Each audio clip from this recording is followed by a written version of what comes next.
A mí me encanta leer porque de pequeña leer me salvó la vida. Me salvó la vida porque me dio acceso a un mundo maravilloso cuando yo no podía ir a él porque estaba enferma y convaleciente la mayor parte de mi infancia y mi adolescencia. Entonces, para mí los libros son libertad, son amistad.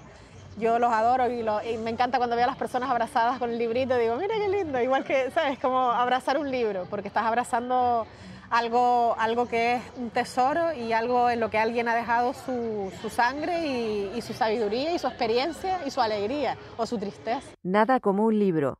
Es un podcast patrocinado por Biblioteca de Canarias del Gobierno de Canarias, conducido por Juan Carlos Saavedra y Daniel Martín.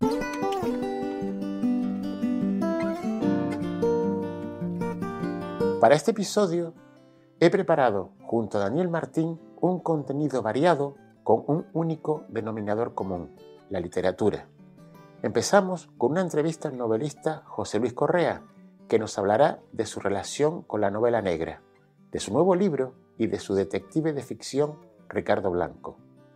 De nuestro particular baúl sacaremos a Miguel de Unamuno para recordar su compleja relación entre el amor y el odio con Canarias. Y en este episodio hemos pedido la colaboración de algunos escritores y escritoras que comentarán algunas de las secciones fijas de nuestro programa. Por un lado, el escritor Carlos González Sosa nos adentrará en una película basada en una novela de Michael Ende que marcó a toda una generación de lectores, entre ellos a él mismo, La historia interminable.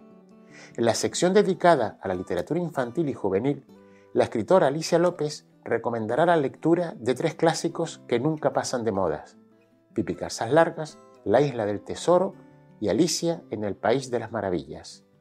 Verónica García nos trae a la memoria una mujer que revolucionó el mundo de la literatura, tanto por su forma de escribir versos para los más pequeños, como por su forma de enfrentarse a la sociedad de su época, Gloria Fuertes. La sección de libros malditos recupera una leyenda que nació tras la publicación de la novela Los libros condenados, una obra de Jacques Vergier que inspiró a los amantes de las conspiraciones mundiales relacionadas con la literatura. También el mes de julio nos trae las efemérides del nacimiento de Hermann Hesse y Nicolás Guillén, 2 escritores que hicieron historia en el mundo de la literatura. Cerramos este episodio escuchando los poemas de 2 escritoras canarias, Alicia Llarena e Isabel Medina.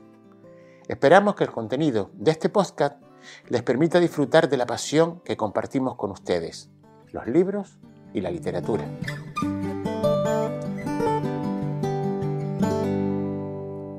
En Nada como un libro no nos gusta viajar solos, por eso en el trayecto de hoy nos acompaña...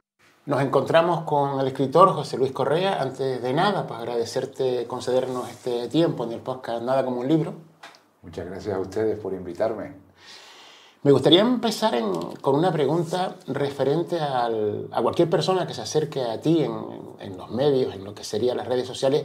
Lo primero que va a encontrar junto a José Luis Correa es escritor de novela negra. ¿Estás de acuerdo con esa catalogación? Bueno, eso son catalogaciones, como tú dices, son géneros. Yo creo que esto de los géneros les viene bien, siempre lo digo, ¿no? Les viene bien a los libreros, a los bibliotecarios, a los que tienen que tener las novelas en estanterías y que la gente pueda encontrarlas rápida, pero yo no conozco a nadie que se considere exclusivamente escritor de novelas.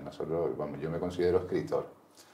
Que escriba novela negra o que escriba novela policial o policíaca o que escriba novela romántica es otro tema. Tengo novelas de todo tipo. Entonces, pero claro, lo que más se me conoce obviamente es por la saga de Ricardo Blanco. Entonces ya en ese sentido siempre te van encasillando en ese tipo de novelas. ¿Y qué sería para ti eso que la gente llama género de novela negra? Pues yo te podría decir que hace 20 años, cuando yo empecé a escribirla, había, por supuesto, ese tipo de novela, siempre ha existido. Estamos hablando de un tipo de novela que lleva más de siglo y medio o siglo y medio, ¿no? Si no contamos con que la Biblia es una novela negra cojonuda, ¿no? Lo que te decía es que si este tipo de novela antes era, cuando yo empecé, no era muy frecuente, y era más bien una novela, un subgénero, ¿no? La gente además lo miraba con cierto desdén, ¿no? Serie B, algo así. Es una serie B. Recuerdo incluso escritores y escritoras de cierta fama y de cierta notoriedad que se burlaban en sus artículos de este tipo de novelas y que, curiosamente, han acabado aceptando los cantos de sirena, ¿no? Dejándose tentar. Pero bueno, era eso. Hace unos 20 años era un subgénero. Y yo creo que ahora es un supergénero, porque es un gran cajón desastre en el que cabe todo, ¿no? Si te fijas, esa novela, ese tipo de novelas tiene pues desde el thriller más reconocible hasta la novela psicológica, hasta la novela negra, el hardboil, la novela muy negra, ¿no? Llena de sangre y, como diría mi amigo Alexis Ravelo, de sangre y semen. La novela después de la simple novela enigma, ¿no? La simple novela policíaca en la que quieres descubrir un crimen, ¿no?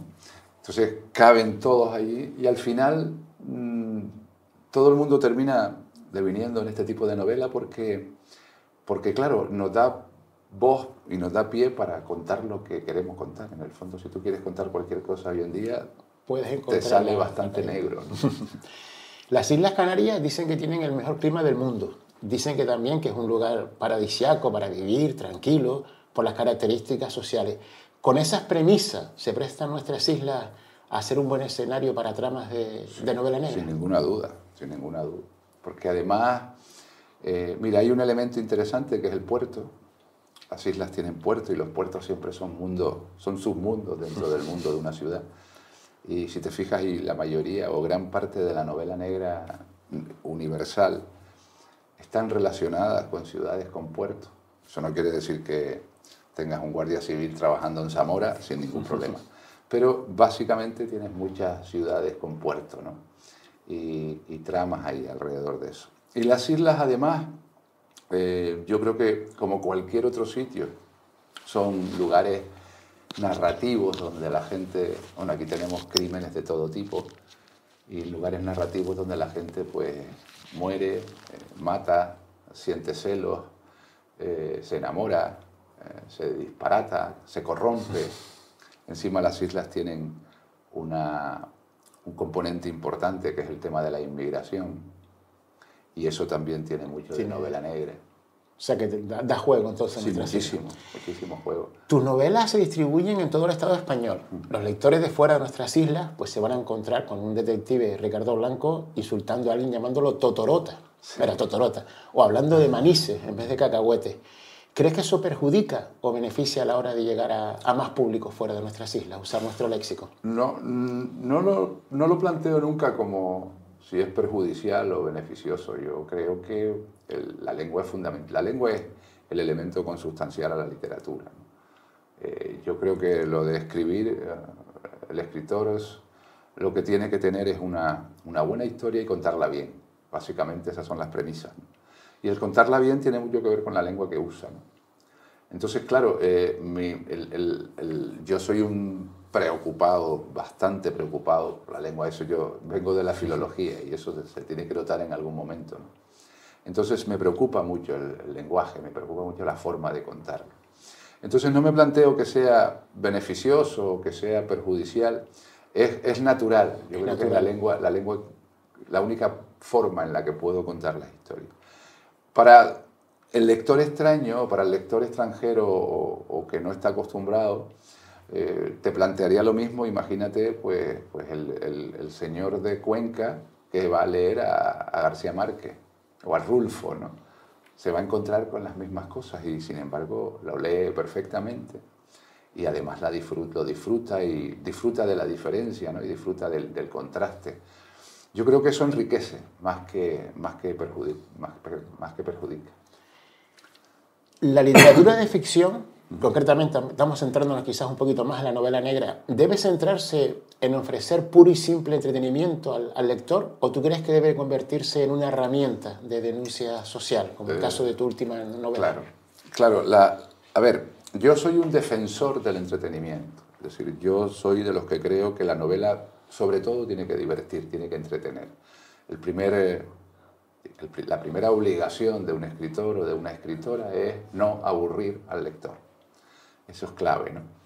Pero claro, a veces hay novelas de puro entretenimiento, ¿no? Quizás ahora abundan más esas, ¿no? Novelas más de... Los bestsellers famosos. Más de divertimento, sin más, que ya digo, tienen un valor en ese sentido. Pero yo entiendo que, bueno, que desde el momento en que tú te planteas un crimen, desde el momento en que tú te planteas un conflicto, estás tomando partido, ¿no? Básicamente nosotros tomamos partidos por las víctimas, ¿no? Entonces sí, hay un punto de crítica social, hay un punto de reflexión que uno pretende que el lector también asuma, ¿no? Pero sin olvidar el entretenimiento. Claro, porque es que no, pero el entretenimiento es esencial para que el lector termine la novela que tú has escrito. Yo creo que si tú intentas ser solamente crítico social, ¿no? Si tú solamente quieres hacer una denuncia, pero luego escribes una novela que no gusta, que no se puede leer, que se te cae de las manos, pues no lo logras, ¿no? Entonces, digamos, la estética es un caldo de cultivo para la ética. Entonces, ahí me parece que es importante eso, el jugar con los dos elementos. Insisto, sin olvidar digamos, la reflexión, porque en el fondo uno lo que quiere no es solamente que el lector lo pase bien leyendo tu novela, sino que además se haga preguntas, ¿no? Que además se cabree, se emocione, llore, se ría. Es decir, todos esos elementos emocionales, ¿no? Todos que tienen que ver con el ser humano, son importantes en una novela. Por lo menos en las que yo me planteo, ¿no? Por ejemplo, la novela Para morir en la orilla, pues haces una dura crítica a cómo se trata la emigración proveniente de África en Europa. ¿Qué crees que causa los diferentes raseros que hay a la hora de aceptar la emigración dependiendo del lugar de procedencia del emigrante y su capacidad económica? ¿Por qué crees que se está dando? Claro, eso se está dando porque, precisamente, pero no es que se está dando ahora, se ha dado siempre, ¿no? El emigrante que viene del Senegal o de Mali o de, yo qué sé, o de Mauritania, ¿no? O de Marruecos, que viene a buscarse la vida porque, vamos, viene huyendo de la miseria, no se ve igual que el emigrante del mismo color que viene a jugar al baloncesto, a un equipo importante. No dejan de ser los dos emigrantes. Entonces, la mirada es distinta, ¿no? Lo estamos viendo ahora muchísimo con el caso de Ucrania, ¿no? A nadie se le ocurre discutir la idoneidad o el valor que tiene recibir a ucranianos que están huyendo de esa guerra infame, ¿no? Nadie le pone pegas, ¿no? Ninguna persona y ningún partido político se plantea, no, es que no tenemos que recibir a esta gente, no, hay que recibir. ¿Por qué? Porque son blancos, porque son de los nuestros, como la película, ¿no? No, o sea, hay un doble rasero sin ninguna duda. Y tiene que ver, ni siquiera tiene que ver con el color y la procedencia, tiene que ver sobre todo con los motivos. O sea, aceptamos al rico y rechazamos al pobre. Ricardo Blanco, tu detective de ficción, creo que ya ha vivido 12 aventuras. Sí. ¿Qué hay de Ricardo Blanco en ti y qué hay de José Luis Correa en Ricardo Blanco? Pues yo creo que es una simbiosis que nos ha ido muy bien en estos 20 años, ¿no? Yo siempre he dicho que una de los aciertos, de los pocos aciertos que pudiera tener mis novelas, es que asumí que Ricardo Blanco iba a envejecer conmigo. Tú sabes que una opción hubiera sido perfectamente la de dejarlo en el aire, en cuanto al tiempo, ¿no? Dejarlos atemporal, ¿no? Y entonces escribir las novelas de Ricardo Blanco como si el hombre siempre tuviera la misma edad y el mundo fuera lo que cambiara, al estilo Maigret, ¿no? Al estilo Simenón. Sin embargo, yo decidí, cuando me di cuenta de que era un personaje que iba a vivir conmigo un buen trecho de mi vida literaria, asumí y decidí que viniera conmigo. Que evolucione contigo. Entonces, claro, me doy cuenta de que el hombre tiene mis manías. Es muy cómodo. Yo creo que incluso hasta es práctico, ¿no? Claro, porque es tener... Es trasladar al personaje lo que tú vives todos los días. Es sin tapujos tener un alter ego. Cuando se habla del alter ego, todo el mundo habla a veces en una forma metafórica. Aquí no hay metáfora que valga, ¿no? En el fondo es el personaje, es mi voz en la novela, ¿no? Y entonces todas las preguntas que yo me hago, todas las dudas que yo tengo, todos los miedos, todas las ilusiones, todas las, no sé, todo el terror y toda la rabia y toda la alegría la pongo en boca de él, ¿no? Y entonces, en cierto modo, me viene muy bien para analizar el mundo que me rodea, porque en el fondo uno escribe para eso. En el fondo uno escribe, tengo la sensación de que uno escribe para entenderse un poco más a sí mismo y para entender un poco más el mundo que te rodea, ¿no? Es curioso también cómo Eladio Monroe, tanto como él, son amantes de la literatura, los dos. Supongo que eso sí es una proyección de los dos escritores que son amantes de la literatura y que han... Y que además nos es más cómodo, darle al personaje características cercanas, ¿no? Porque nos hace entenderlo mejor. Y sobre todo porque podemos poner, como digo, nuestra voz en él. Él puede ser la voz que nosotros queremos plasmar. Entonces es normal que los personajes que tengamos, que tengan esas características, esos gustos literarios, musicales, incluso hasta gastronómicos. Si te pones a analizar, sí. Claro, si te pones a analizar las novelas nuestras, tienen mucho de nosotros, ¿no? Mucho de nosotros. En los últimos tiempos creo que ha cambiado algo el perfil de los personajes de ficción. Antes las personas que aparecían en las novelas, en las películas, eran los buenos buenos y los malos malos. Claro. Sin embargo, ahora esas dos características se están difuminando. Por ejemplo, Ricardo Blanco. Él tiene un credo, una forma de ser que cree que es leal, que es honrado, pero sin embargo es capaz también, por ejemplo, de engañar a la poesía. ¿Qué crees que es más real tú? ¿Los buenos buenos y los malos malos o los buenos malos? No, es que esa es la diferencia entre novela negra. O sea, esa es la característica de la novela negra. La novela clásica policial, la novela enigma, estaba claro, eran buenos contra malos, ¿no? Además es un debate, perfecto, y lógico y básico en la literatura, ¿no? Desde la literatura infantil, yo soy profesor de didáctica de la literatura infantil, y desde la literatura infantil tenemos ese combate eterno entre la bondad, sí, entre el bien y el mal. Entonces, la novela enigma, la novela clásica de un crimen que hay que investigar y resolver, no tenía dudas, ¿no? El detective será cascarrabias, pero es el bueno. Y a la víctima es la buena, aunque no hubiera sido, pero es la buena. Y el criminal es el mal. ¿Qué ocurre con la novela negra? Que esa línea, como dices tú, se difumina, ¿no? Y entonces tenemos a detectives que no son especialmente virtudes, ¿no? Desdechados de virtudes morales ni nada por el estilo. Incluso tienden a ser, pues, detectives corruptos, detectives alcoholizados, machistas, con una serie de debilidades, por llamarlo de alguna manera. Y a lo mejor el criminal no lo es tanto.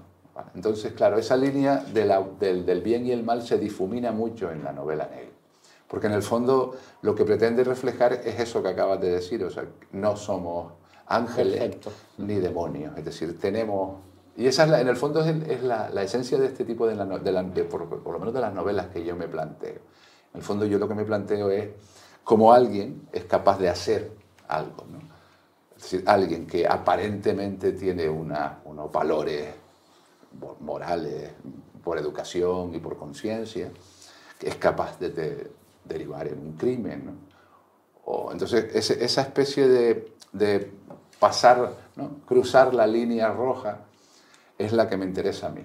¿Por qué la gente lo hace? ¿Qué hace que alguien... Es más real, quizás. Claro, porque en el fondo, si nos analizamos, todos somos capaces de la mejor, de las heroicidades y de la más infame de las cobardías, ¿no? Y nos rajamos muchas veces y a veces nos envalentonamos todos, los más heroicos y los más miserables. Y esa, en el fondo, es nuestra condición humana, que es de lo que trata la literatura, porque trata de la vida, ¿no? Entonces me parece que ese es un tema para mí esencial, ¿no? La novela negra o dando por hecho el término para entendernos, tanto en Canarias, a nivel del Estado, incluso en Europa, con todo lo que está viniendo ahora del norte, en ese tipo de literatura, parece que vive un buen momento. ¿A qué crees que se debe esa atracción en la actualidad, en la sociedad, por leer ese tipo de novelas, de suburbios, de crímenes, claro, de lo que sería ese claro, aspecto? No sé, me hace recordar el periódico El Caso, que todo el mundo lo compraba. Claro, yo creo, en algún lado lo hemos debatido, yo creo que tiene que ver con las crisis, ¿no? Las novelas normalmente, las novelas negras en ese sentido, como denuncia también, están relacionadas con crisis económicas, crisis sociales, crisis moral. Si analizas, por ejemplo, el boom de la novela negra americana de los años 20, ¿no? Dashiell Hammett y con los Philip Marlowe y Sam Spade, ¿no? Entonces, todos aquellos escritores nacieron o crecieron en esa crisis brutal económica y moral y vital. Entonces, ahora estamos viviendo precisamente un momento de muy crisis, ¿no? Ten en cuenta que entre el 2007, 2008 y el 2022, en 15 años, hemos vivido 2 crisis, guerras. Ahora tenemos una guerra, después tuvimos un volcán, luego tuvimos una pandemia. O sea, hemos estado absolutamente en una vorágine de emociones. Entonces, eso yo creo que también potencia un tipo de novela que pretende analizar la situación, pretende resolver, buscar las causas y resolver lo que está ocurriendo. Y entonces, claro, me parece a mí que tiene bastante que ver con la crisis. ¿Alguna vez has estado escribiendo, vamos a entrar, si quieres, en alguna aventura de Ricardo Blanco, y te has encontrado con un tema que te hayas dicho, este es tabú, ahí no me voy a meter? ¿Que tú crees que no sé? No. ¿Por sentirte mal o por ser un tema que a lo mejor te cuesta más abordar, de esas temáticas que sueles tratar? No, a ver, por ejemplo, normalmente no me lo planteo así como este tema no lo toco, pero si te pones a analizar un poco interiormente, por ejemplo, a mí me cuesta mucho historias en las que intervengan niños, ¿no? Me ha costado mucho siempre. Por ejemplo, en esta última de Ricardo Blanco, Claro, todo el tema de la niña. Claro. Me cuesta muchísimo, ¿no? En este caso es adolescente, pero yo hablo de más niños. Más niños. ¿No? Yo creo que es un tema, probablemente desde que fui padre, en el 2003 nació mi hijo, y a partir de ahí yo creo que todo lo que tenía que ver con los niños me aterraba, me daba mucho repelús por todo el sufrimiento, el dolor, la violencia con los niños. Entonces es algo que no me lo he planteado, ahora me lo estás preguntando y lo pienso. A lo mejor el subconsciente Claro, sí lo tenía claro. Pero me doy cuenta de que sí, que por ejemplo es un tema que no suelo tratar. Otro tema que no me interesa demasiado, y esta vez no tiene nada que ver con una cuestión personal, es, por ejemplo, el tema de eso que llaman serial killers, ¿no? Los asesinos en serie, ¿no? No me interesa demasiado una cosa de este tipo, el crimen psicológico del asesino en serie. Sí, que mata no por un motivo económico o de ocultar pruebas, sino simplemente matar por matar. Claro, y sobre todo porque ahí, y lo he dicho alguna vez, se pierde algo que para mí es esencial, que es la culpa, el sentimiento de la culpa. Yo creo que mis novelas trabajan mucho el aspecto de la culpa, ¿no? Del remordimiento. Eso debe ser porque tuve 12 años en un colegio de curas y la cultura judeocristiana pues no me ha abandonado del todo.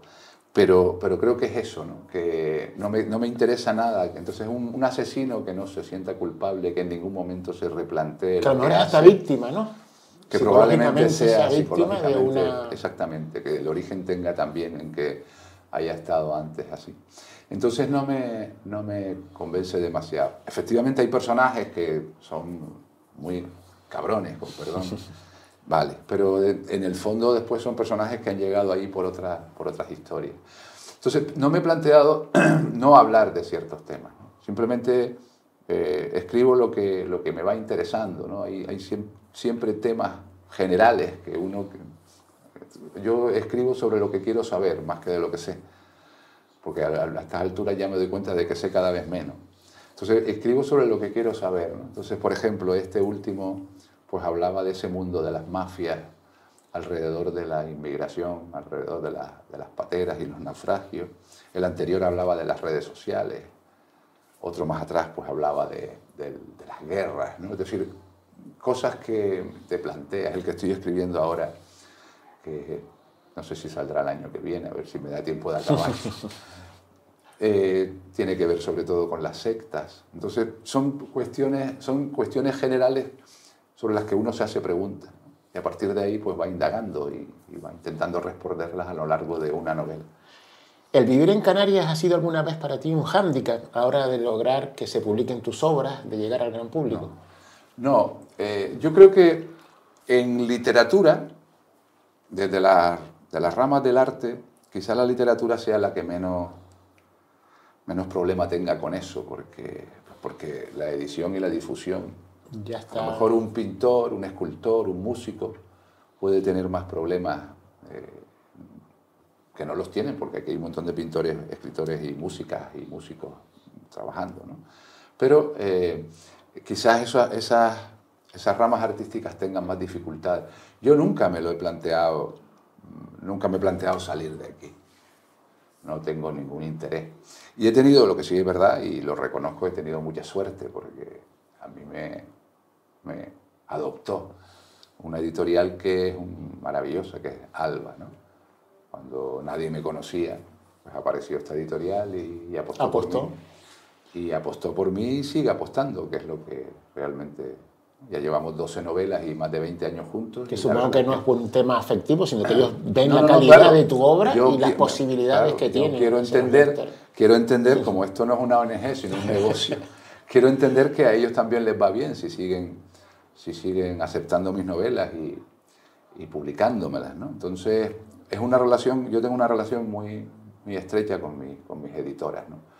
Y me llevo magníficamente bien con ellas y realmente he tenido mucha suerte. Entonces, no he necesitado irme a vivir a Barcelona o a Madrid o a otro sitio para poder publicar, porque este oficio es muy solitario, eso está claro. Y luego está la parte de la edición y la promoción, que eso ya también va a depender de qué editorial tenga, ¿no? En el caso como profesor de didáctica de la lengua y la literatura, no solo limitándonos a lo mejor infantil y juvenil, ¿consideras que las obras de ficción puede ser una buena herramienta para trabajar en las aulas estas materias? Claro. Las obras de ficción. Claro. Alejados a lo mejor, en principio, también de lo que son los clásicos. ¿Tú crees que...? Las obras modernas pueden... Sí. Yo soy un defensor de la animación a la escritura y de la animación a la lectura. De los talleres literarios, que trabajo mucho con ellos, y de la animación lectora a partir de un elemento fundamental que es la selección de los textos. Porque el gran problema que tenemos en la educación literaria es la selección del texto. La selección quiere decir que tienes que coger un buen libro, pero tienes que coger un buen libro idóneo para una edad determinada. Y el gran problema que podemos tener es que hay buenos libros, pero no para esas edades. Entonces tienes que jugar mucho, tienes que conocer mucho, tienes que saber qué tipo de libro le conviene a los alumnos que tienes, ¿no? Además tienes que conocer que una de las cosas, por ejemplo, esenciales, ¿no? Obligamos a los niños del aula, en una clase de 30 niños o de 25, los obligamos a todos a leer el mismo libro. Entonces hay una reflexión de un investigador de la literatura infantil que plantea, ustedes se imaginan que llegan a la sala de espera de una estación de tren, entran y se encuentran a toda la gente que está leyendo todos el mismo libro. Lo primero que piensas es que esto es una locura, ¿no? Llegaron los ovnis, llegaron los extraterrestres y nos abdujeron a todos, ¿no? Es un disparate. Pero en el aula lo hacemos y entonces, claro, te das cuenta, ese, por ejemplo, es una cuestión. No, mira, a lo mejor resulta que tú tendrías que plantear varios libros porque cada niño es distinto. Porque el niño de 10 años no lee lo mismo que la niña de 12. Y dos niños de 10 años pueden tener un nivel lector completamente distinto. Diferente. Entonces, el libro que tú recomiendas o el libro que tú propones, entre comillas, obligas a leer para después hacer un resumen, puede ser para algunos de los niños de esa clase un libro estupendo. Para otros puede ser demasiado elevado y no lo van a entender, y para otro va a ser demasiado simple que se les va a caer de las manos. Y el problema es que esos dos extremos van a aborrecer la literatura. Claro. El problema está en que solo oyentes. O sea, no será mejor plantear distintos... Primero, conocer a tu alumno, interesarte por lo que lee, por lo que le gusta, ¿no? Y luego plantear literaturas diferentes, obras diferentes, ¿no? No exactamente, porque eso nos puede llevar a pensar, entonces que lean lo que ellos quieran, entonces siempre leerán de fútbol. No. O sí, pero no. Vamos a plantearles que vamos a ver primero lo que ellos leen, y dentro de lo que ellos leen resulta que a lo mejor les podemos ofrecer buenas novelas de ese tema. Sí, pero eso implica también al profesor o profesora claro. Un trabajo extra. Un trabajo extra y un conocimiento, y una preparación. Que ahí entraríamos en otro tema muy delicado en el que me puedo estar jugando la vida en las redes sociales, ¿no? Pero es verdad, o sea, realmente yo soy profesor de estudiantes, alumnos y alumnas que van a ser maestros. Y en los últimos años nos hemos encontrado con alumnos y alumnas muchos que no le dan demasiada importancia a la lectura, que no leen. Además, el propio alumno que va a ser profesor no es lector. Claro. Entonces, claro, eso es una realidad cada vez mayor. Y además que no le ven ni siquiera un problema. A mí no solo me preocupa que el alumno o la alumna te diga que no lee, sino que ni siquiera se ruborice al decirlo. Quiero decir, si le parezca de lo más normal. ¿Por qué tengo yo que leer, ¿no? Entonces, claro, ahí estamos en cómo podemos después animar a leer a los niños de primaria, infantil, primaria o secundaria si el profesor o la profesora o el maestro o la maestra no lee. Entonces, o sea, te digo, claro, eso exige, es lo que estamos intentando cambiar. Exige una reflexión y exige un trabajo. Y, por supuesto, exige la propuesta de títulos, ¿no? De novelas, de obras diferentes, de distinto tipo, que puedes ofrecerle a tus alumnos para que ellos después se los ofrezcan a los suyos, ¿no? Entonces, claro, el problema está ahí. Muchas veces es que el libro que vamos a leer es el de siempre, además no cambiamos. La selección de textos es de lo más inmovilista que hay, ¿no? Nos funcionó Mararía, que es una magnífica novela, y con ella tiramos 30 años después. Cuando el público lector ha cambiado en su... Claro. O sea, al final te pones a hablar con los profesores y analizas los programas. ¿Qué cayó en la selectividad? Pues cayó Lorca. Por supuesto, Lorca es magnífico, ¿no? No vamos ahora a dudar de la valía de Lorca. Pero es que 60 años más tarde, 70 años más tarde, algo se habrá escrito, ¿no? Sobre todo, hemos olvidado la escritura, ¿no? O la creación literaria de los últimos 30 años. No se da en las... Pero fíjate, ahí entraríamos en otro debate. Tampoco es que se dé mucho en las universidades. Es decir, las dos universidades nuestras, yo hablo de las dos que más conozco, que es la Universidad de Las Palmas de Gran Canaria y la de La Laguna, tienen cátedra de literatura canaria, por ejemplo, y de literatura universal, y de literatura moderna. Y a veces el planteamiento se para en el medio siglo, perdón, en el cambio de siglo, no en el medio siglo, en el cambio de siglo. Entonces analiza, oiga, y los últimos 25 años no ha escrito nadie. Entonces, claro, no vas a quitarle el valor a los clásicos. Galdós va a estar siempre pero tiene ahí. Que llegar a la edad adecuada. En mi caso, por ejemplo, me pasó con el Quijote. Me obligaron a leerlo en EGB, lo aborrecí. Y ahora me río, lo consulto y porque son grandes novelas para momentos determinados. Entonces, claro, ahí la selección de los textos para nosotros es uno de los temas cruciales. Entonces, claro, en la enseñanza la lectura es... Además, tienes que convencerlos, no obligarlos. Tienes que convencerlos de que la lectura es algo magnífico. Es decir, que lo de leer es muy divertido. Lo que pasa es que nos ha tocado vivir en un momento malo, en un momento complicado. Porque cuando nosotros leíamos, solo teníamos para imaginar y para viajar con la imaginación la lectura. Ahora estos chicos tienen las redes sociales, el Instagram, el WhatsApp. series de televisión, o sea, Las fíjate solamente en la tele, ¿no? Tenemos, entre unas y otras plataformas, tenemos 250 canales. Y pierdes 2 horas viendo qué ver. Y todavía pierdes 2 horas y dices, coño, no hay nada que ver, joder. Que nosotros crecimos con una sola cadena. Y la alegría cuando vino la segunda. Entonces, claro, el mundo estamos en otro mundo completamente. El universo es moderno, es completamente diferente. El universo moderno es completamente diferente. Entonces, lo que está pasando es que hay muchísima competencia. La lectura tiene grandes competidores. Entonces, si no logras enganchar al lector, el lector se va a ir rápidamente al WhatsApp de los amigos, al Instagram, a ver qué han puesto, y a las series de televisión. Entonces tienes que proponer lecturas muy enganchadas. Adecuadas a las edades, los niveles de desarrollo. Yo sé que hay puristas que te van a decir, es imposible llegar a bachillerato sin haber leído a Galdós. Sí, estoy de acuerdo. Sin haber leído, de acuerdo. Pero el problema es que llegan a bachillerato habiendo leído eso, pero después de bachillerato no vuelven a leer.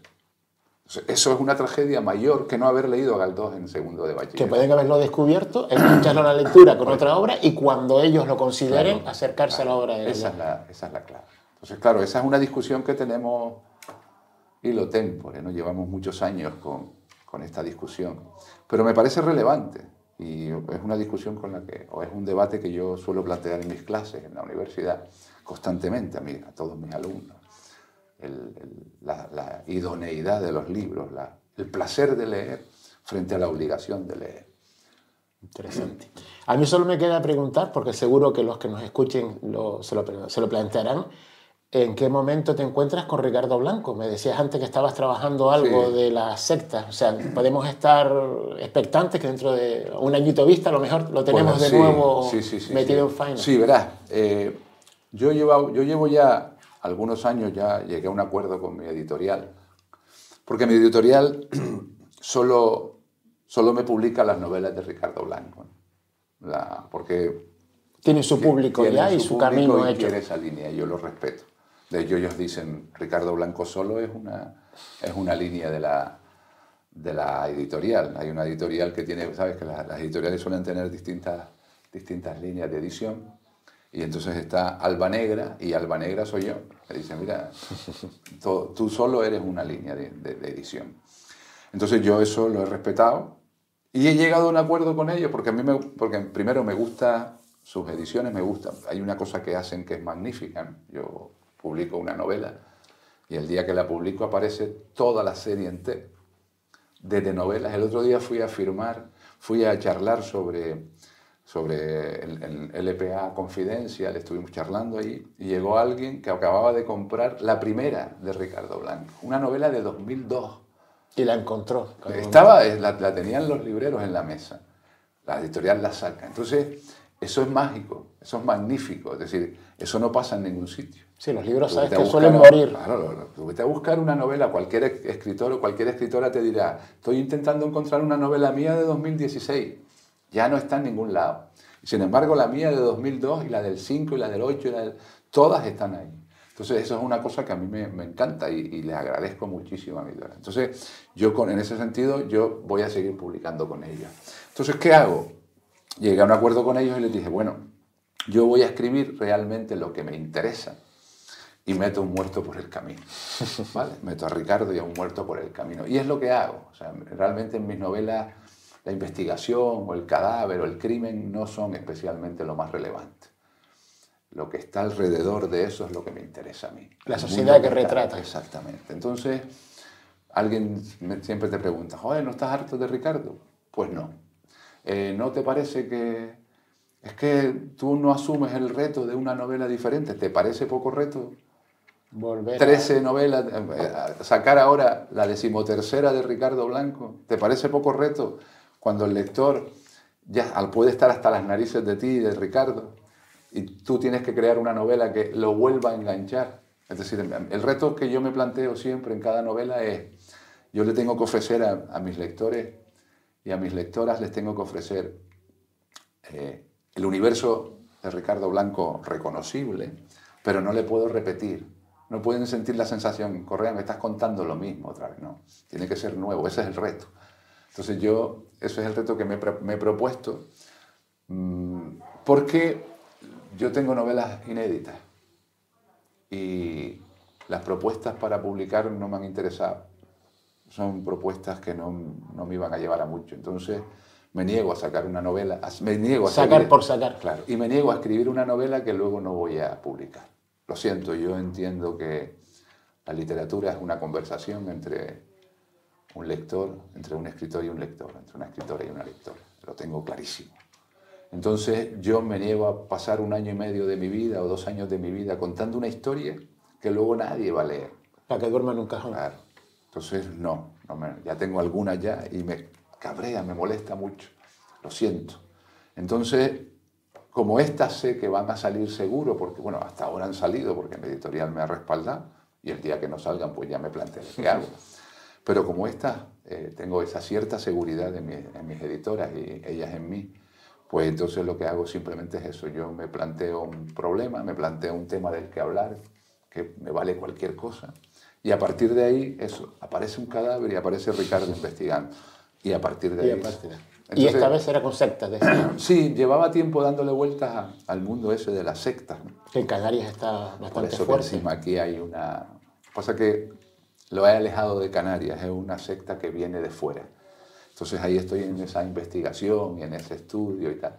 Entonces, y el siguiente a lo mejor pues ya veré qué.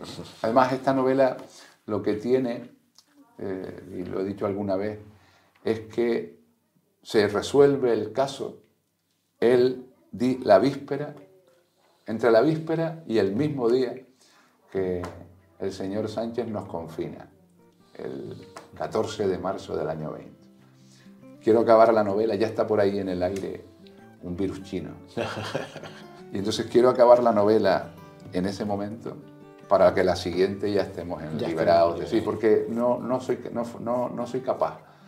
Me reconozco incapaz de contar una historia con mascarillas y con...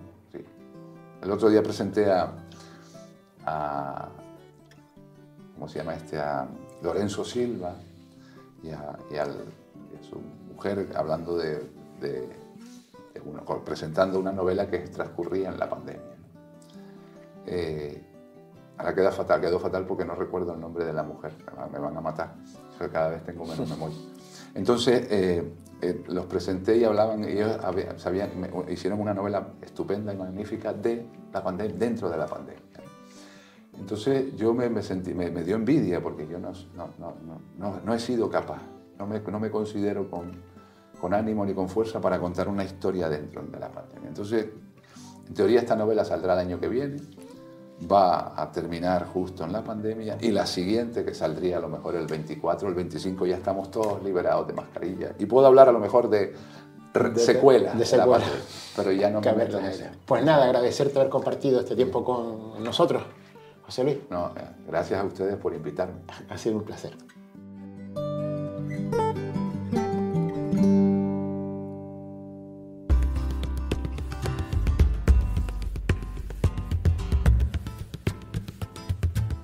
En Nada como un libro seguimos las huellas de las mujeres en la literatura.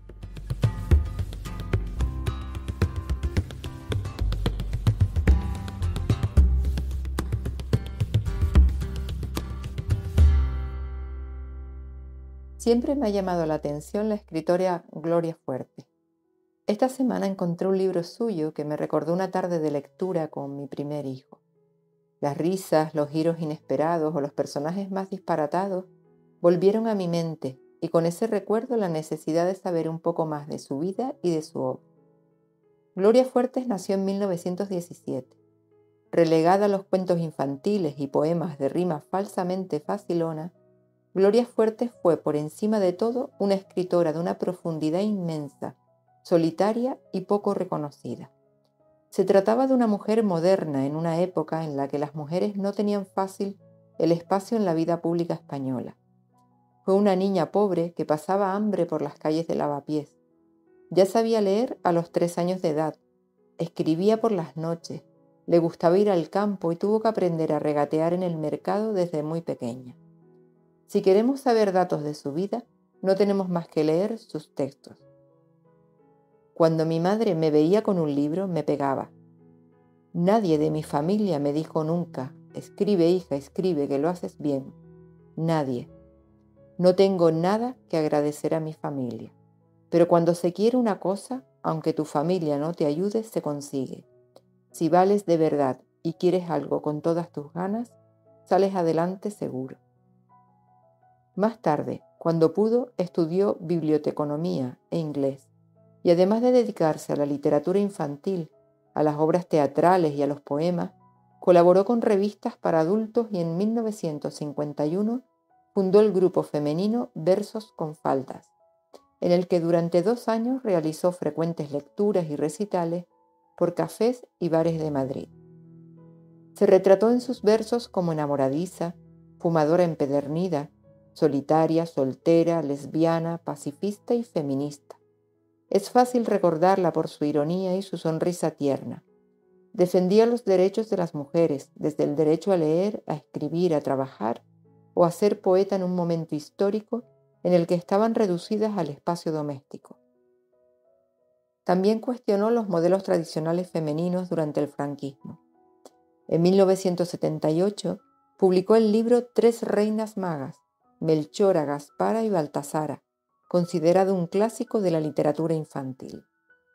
Dejó escritos gran cantidad de libros. Apreciada y estudiada en el extranjero, su reconocimiento le llegó en vida, en un homenaje que se le hizo en 1996, 2 años antes de su muerte. La celebración del centenario de su nacimiento en 2017 sirvió para recuperar su papel en la poesía española de la posguerra, más allá de su producción en la literatura infantil.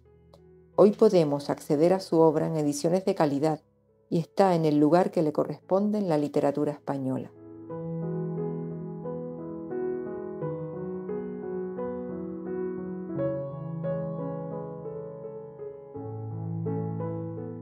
La vaca está triste, muge lastimera.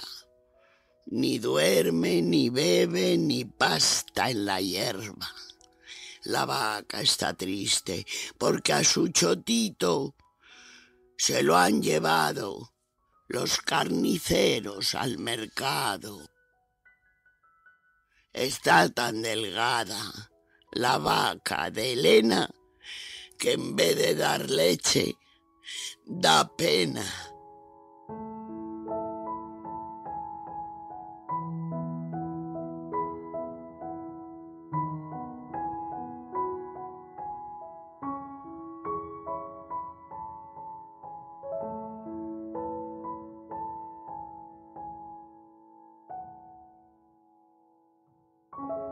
En Nada como un libro abrimos nuestro baúl de recuerdos, curiosidades y novedades literarias. La película Mientras la guerra dure, de Amenábar, y las dudas sobre la causa de su muerte volvieron a poner de actualidad a la figura de Unamuno. La relación que este intelectual mantuvo con las Islas Canarias puede catalogarse en sus inicios de muchas formas, excluyéndose siempre en ellas el adjetivo de cordial. Miguel de Unamuno nació en Bilbao en 1864 y murió en 1936.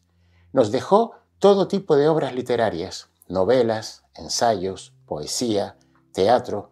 Fue rector de la Universidad de Salamanca en 3 ocasiones, entre los años de 1902 y 1931.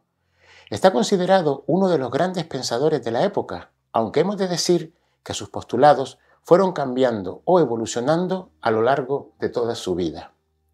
Quien mejor lo definió fue Jorge Luis Borges, el cual señaló que Unamuno era un inventor de discusiones. La vinculación de Unamuno con nuestras islas es conocida ya por mucha gente, pero se centra mayoritariamente en saber que estuvo desterrado en Fuerteventura. Hay personas que incluso creen que ese destierro fue ordenado por Franco, cosa que no corresponde a la realidad, ya que fue confinado en dicha isla por el general Miguel Primo de Rivera.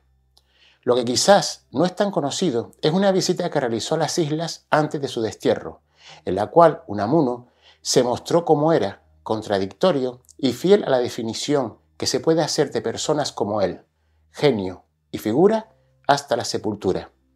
Unamuno estuvo en Gran Canaria en el año 1910. Fue invitado a ser jurado, aunque el concepto correcto sería mantenedor, de los Juegos Florales que organizó la Sociedad del Recreo ese año. Ese acto era un concurso literario que se celebró en el Teatro Pérez Galdós y que además ese año ganó Tomás Morales, siendo segundo finalista Alonso Quesada. Cuando se leyeron los nombres de las obras premiadas, el rector de la Universidad de Salamanca estuvo callado, mientras el público del teatro aplaudía de forma exaltada. La prensa de la época recogió ese dato y la población de la isla le empezó a coger manía, ya que se entendió su actitud como una valoración negativa del propio acto. Sin embargo, lo que más hizo que fuera rechazado en nuestras islas fue su oposición a la división insular, o lo que es lo mismo, a la creación de la provincia de Las Palmas.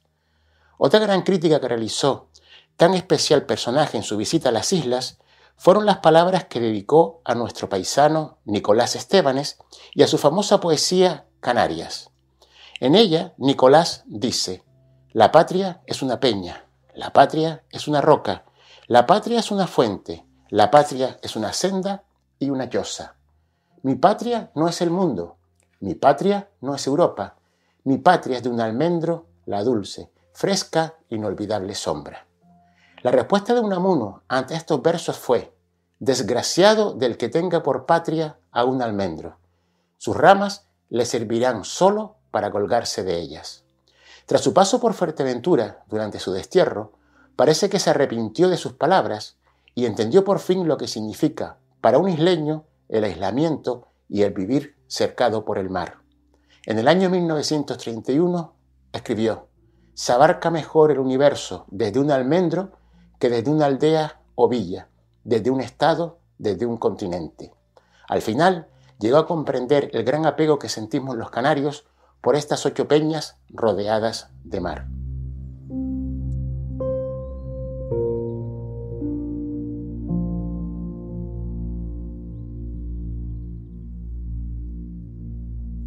En este espacio traemos películas y documentales que hablan sobre los libros y sobre sus creadores. En esta ocasión traemos una película basada en un libro, pero que habla del poder de los libros. Una película para volver a ver, para descubrir en familia, para invitar a leer. No voy a desvelar nada aún. Vamos a escuchar y seguro que reconoceremos el libro y la película de la que estamos hablando. ¿Cuál es el secreto de este libro encantador? ¿Qué maravillas se esconden entre sus páginas? ¿Cómo logra hechizar a todo aquel que lo lee? ¿Cuál es el secreto de la historia interminable?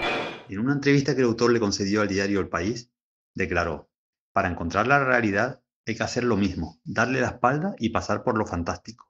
Ese es el recorrido que lleva a cabo el héroe de la historia interminable. Para descubrirse a sí mismo, Bastián debe primero abandonar el mundo real, donde nada tiene sentido, y penetrar en el país de lo fantástico, en el que, por el contrario, todo está cargado de significado.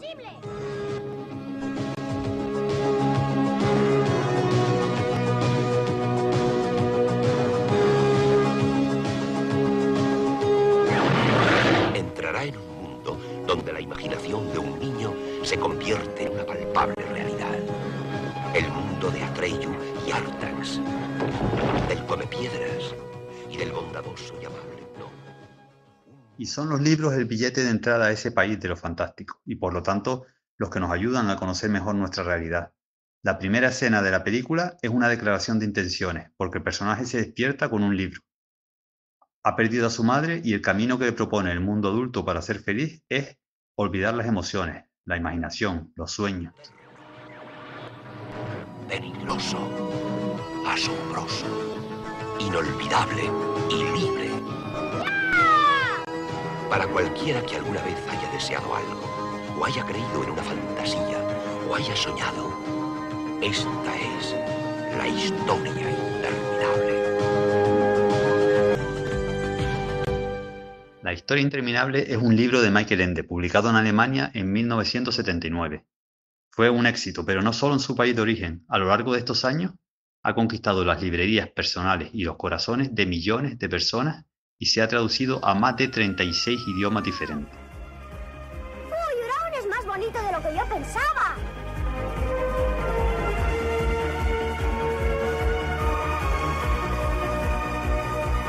Los buenos libros y las buenas historias son capaces de transformarnos. A veces no somos conscientes de hasta cuánto. A veces ignoramos el poder de una buena historia, contada y narrada para nosotros, porque ese es el sentido del libro, buscar a su lector. Y cuando eso sucede, la magia y la realidad se confunden y surge la esperanza. ¿Qué deseas hacer ahora, Bastián?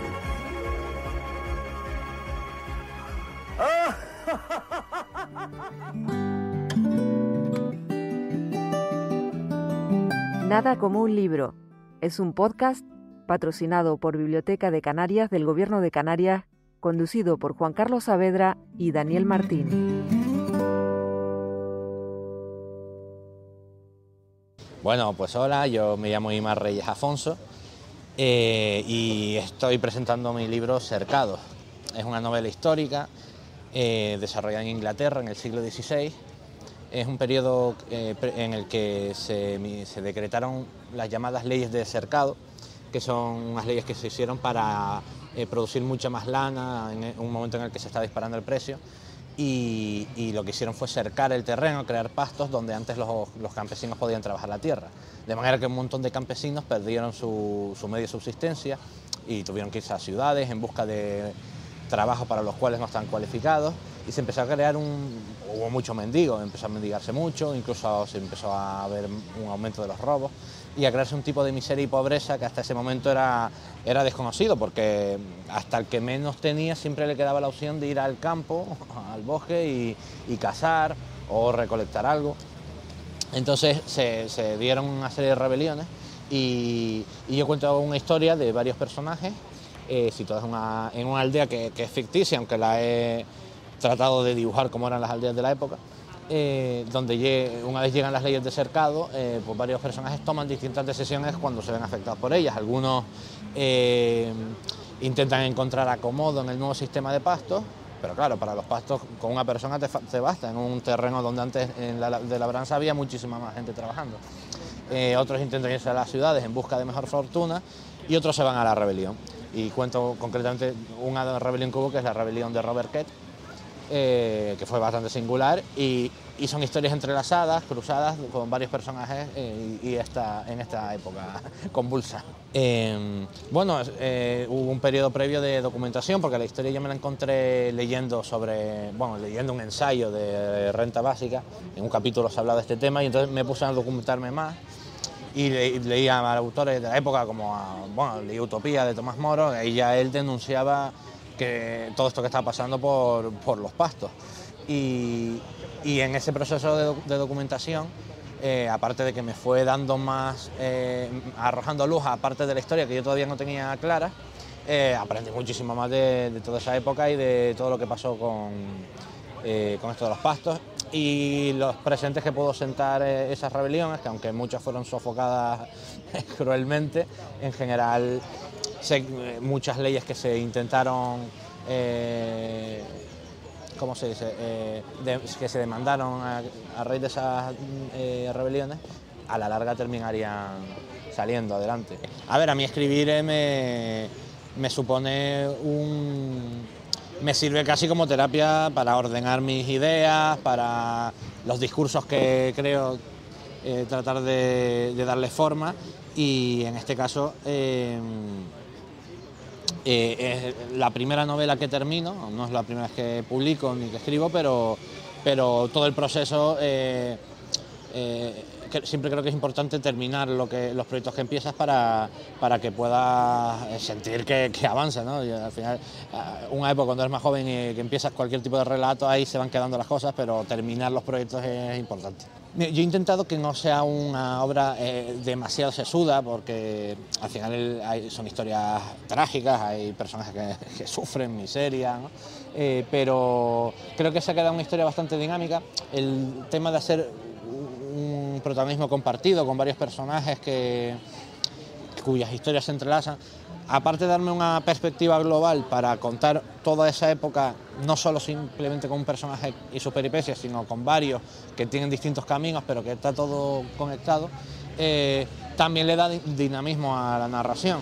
Y a veces la historia va con un personaje, luego se queda con otro, más adelante vuelve con el que habíamos dejado atrás, y creo que es una historia dinámica, tiene un componente de esto que tiene la novela histórica, ¿no?, de aventura, con toda la parte de la rebelión, pero también está muy centrada en los personajes y en lo que les está pasando y lo que le pasa a la gente cuando la miseria se te apodera y te quitan todo y te quiebras, ¿no?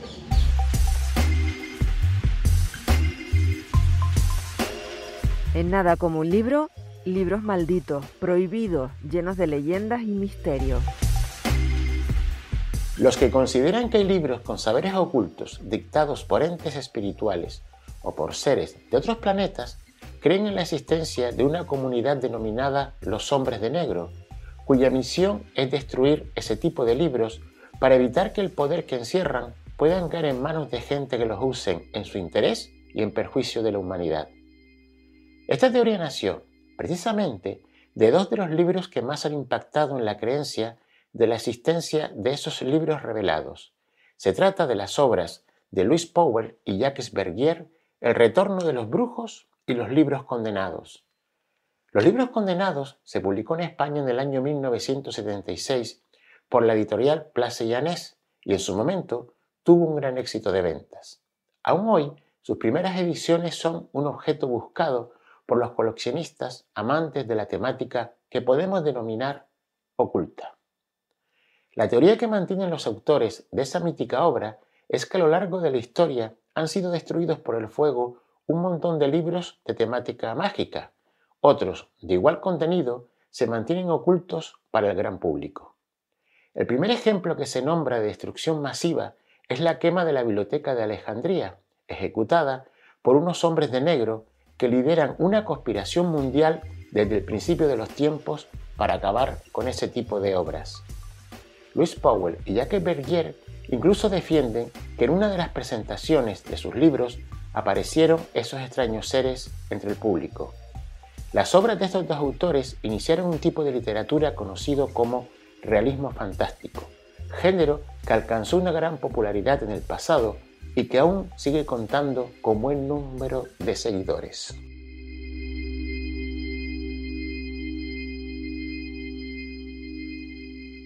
En Nada como un libro, efemérides literarias, momentos para la historia y la literatura.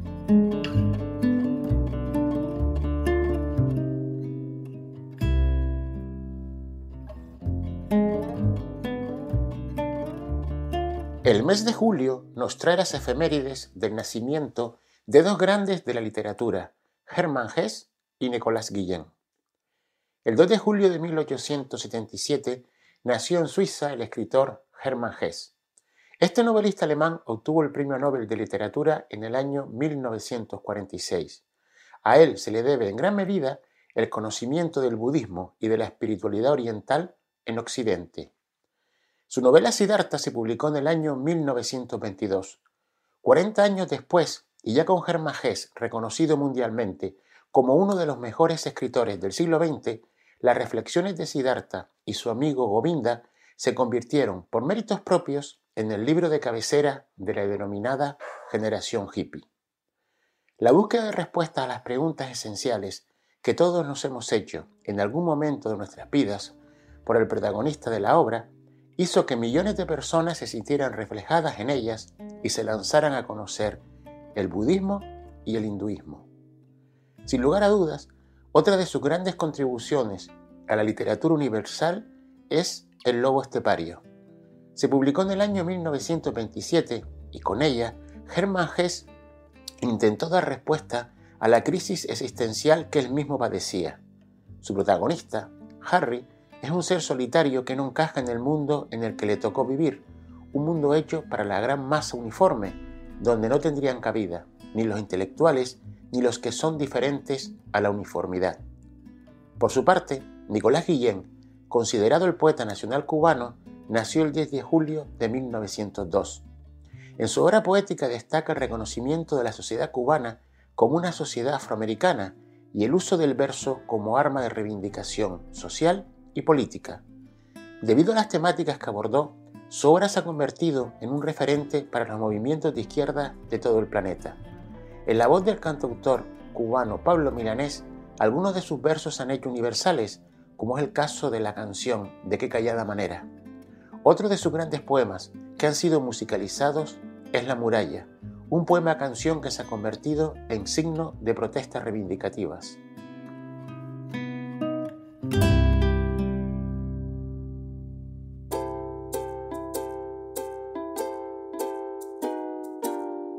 En Nada como un libro viajamos a un lugar llamado San Borondón para hablar de literatura infantil y juvenil, cuentos y relatos para todos los públicos.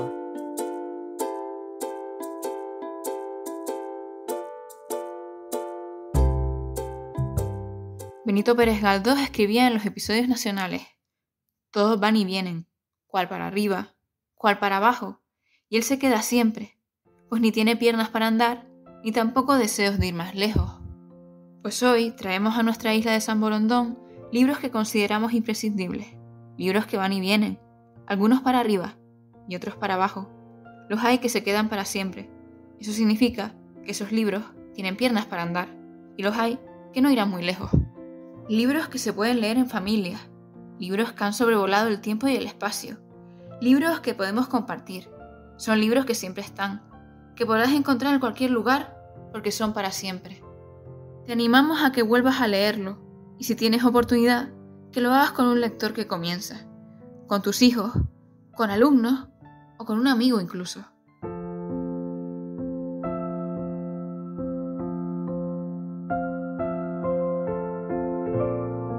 El primer libro que te quiero recomendar es Pippi Langström, Pippi Casalargas en España.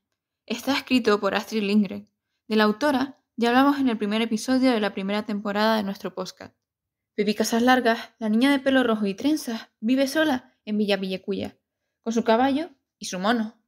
También tiene una maleta con un tesoro, por lo que puede comprar todo lo que quiera, sobre todo juguetes y caramelos, además de lista, generosa, divertida, independiente e imaginativa. Es la niña más fuerte del mundo y jamás permite que nada ni nadie socave su confianza en sí misma, ni que ningún abusón se salga con la suya.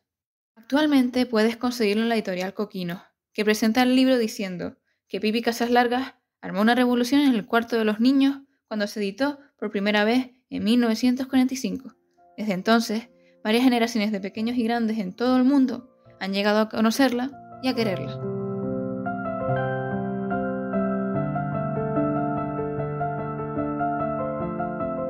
La Isla del Tesoro, o Treasure Island, es una novela de aventuras escrita por el escocés Robert Louis Stevenson, publicada por primera vez en Londres en 1883.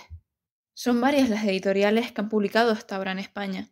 La que nosotros manejamos es la editorial Anaya. Silvia Martínez, en su blog, nos da algunas razones para no dejar de leer este libro. La Isla del Tesoro ha inspirado a casi todos los libros de piratas que se escribieron después. Muchos argumentos, incluso de películas, rescatan tópicos del libro de Stevenson. Tenía la pierna izquierda amputada a partir de la cadera y bajo el hombro izquierdo llevaba una muleta, que manejaba con maravillosa destreza, pues saltaba con ella, como un pájaro. Escribió el autor sobre John Silver, un pirata de los de verdad.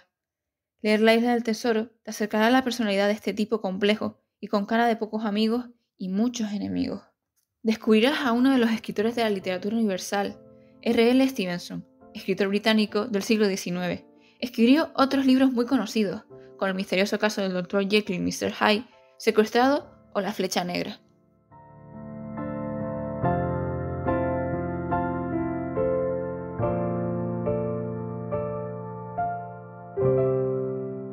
Lewis Carroll escribió Las aventuras de Alicia en el País de las Maravillas en 1865 y una segunda parte en 1871, a través del espejo y lo que Alicia encontró allí. La edición a la que nos hemos acercado está publicada por la editorial Austral. Existen diversas versiones cinematográficas y en algunas de ellas combinan elementos de los dos libros. Una obra curiosa que hace que se discuta en dónde encasillar esta historia. Para unos, literatura fantástica. Para otros, surrealista. Dicen que se vale del sinsentido o el absurdo. Quizás dé igual porque la escritura se sirve de estrategias diversas para darle la vuelta a la realidad. Es un libro que puede leer el público infantil a través de sus múltiples adaptaciones, jóvenes y adultos, que tendrán la oportunidad de hacer una doble lectura. Y creemos que esto hace de este libro un relato diferente, que permite diferentes accesos a la lectura, dependiendo del lugar del cual aparta el lector. El viaje a la madurez, la búsqueda de la identidad y una ácida crítica social son algunos de los temas que nos hemos encontrado en esta obra que no nos dejará indiferentes. Alicia es inteligente y tenaz. El conejo blanco representa la sensatez y la responsabilidad, pero también la necesidad de cumplir con unas normas. Por eso siempre tiene prisa. Por eso siempre está mirando el reloj. El gato de Cheshire tiene una sonrisa permanente, que además tiene un poder, aparecer y desaparecer. Y entre otros personajes, destacamos además el sombrerero y la liebre de marzo, que forman parte de una escena inolvidable del relato. Y estos son los 3 libros que te proponemos en este episodio para descubrir o volver a leer, para encontrar nuevas sendas de lectura y espacios de encuentro con los lectores que nos rodean. No hay mejor club del libro que el que se puede desarrollar dentro de un ámbito familiar, de amistad o incluso educativo.